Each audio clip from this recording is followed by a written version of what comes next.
لیکن ماں کی طرف سے ہاشمی تھا. گود پاک و پاکیزہ تھی. گود کیا ہے؟ پاک و پاکیزہ تھی. شیر جو پیا تھا ہاشمی شیر پیا تھا، لیکن اس کے باوجود بہت دنوں تک ساتھ دیا، اور اس کے بعد ملعون اول کے زمانے تک مولا کے ساتھ رہا. ملعون ثانی کے 12-13 سال تک ساتھ رہا، یہاں تک کہ شورائے عمری میں اس کو بھی دعوت نامہ ملا، وہاں پہ بھی ساتھ تھا. ایک کوٹ ملا تھا امام امیر المومنین علیہ السلام کو 6 نفری شورائے عمری میں. کون دینے والا تھا؟ یہی شبہ ہے. اتنا پختہ آدمی، اتنا اہل بیت کا دفاع کرنے والا، رسول خدا کے چہرے سے گرد و خاک کو، ہم و غم کو دور کرنے والا، امیر المومنین کے کو دیکھ کر کے مسکرانے والا.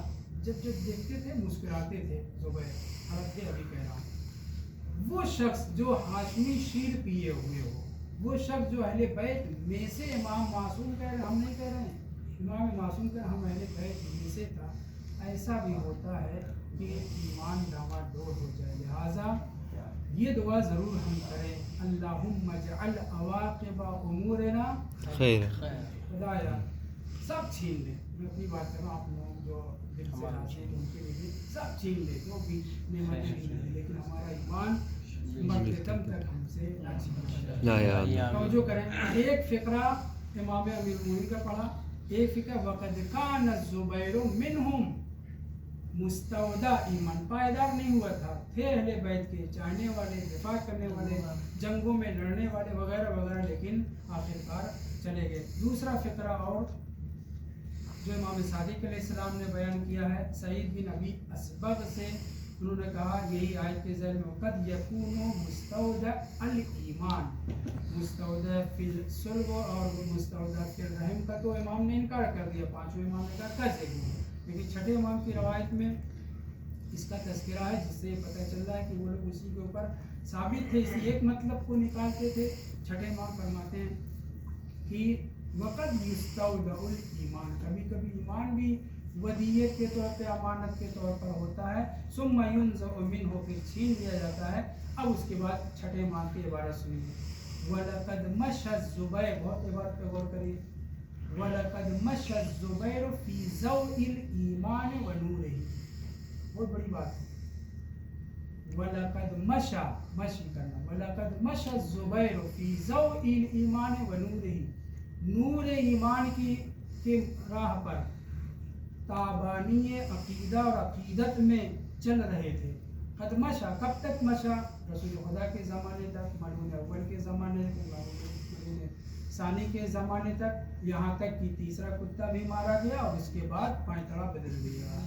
25 سال تک یہ، اور امیر رسول خدا کے زمانے میں کتنے سال تک اہل بیت کا دفاع کرنے میں سر فہرست صف اول کا آدمی امام کے خلاف آ کر کے جنگ کرنے کے لیے آمادہ ہو گئے. توجہ کریں چھٹے امام کیا فرمایا، وَلَقَدْ مَشَى، عبارت واقعی دل ہلا دینے والی، وَلَقَدْ مَشَى الزُّبَيْرُ فِي ضَوْءِ الْإِيمَانِ وَنُورِهِ، نور ایمان، ضوء ایمان میں چلنے والا زبیر، حتی ہین قبض رسول اللہ صلی اللہ علیہ وآلہ وسلم، اس وقت بھی جب رسول خدا اس دنیا سے رخصت ہوئے، حتی مشى بالسیف وهو یقول، تلوار لے کر کے رسول خدا کی شہادت کے بعد چل رہے تھے، ہم کسی کی بیعت نہیں کریں گے، ہم کسی کی بیعت نہیں کریں گے، اگر بیعت کریں گے تو کس کی؟ امیر المومنین علیہ السلام کی. چھٹے امام کہاں پہ بیان فرما رہے ہیں؟